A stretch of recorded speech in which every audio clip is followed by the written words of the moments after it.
Guys, if your account is permanently suspended on Twitter and you want to get access back to your account, just follow my steps and surely you will get access back to your suspended account. So the first thing you need to do is click on the submit and appeal.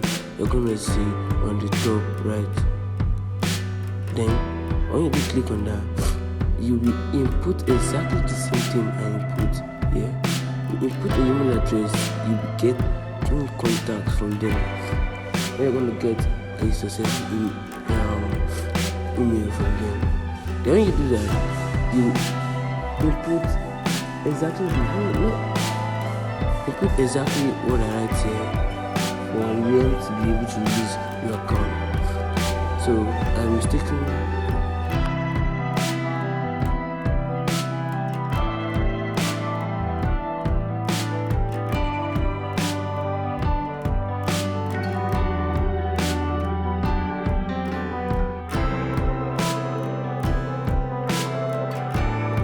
Then when you're done with the authentication, it will send you an email in like 7 days time telling you your account has been free.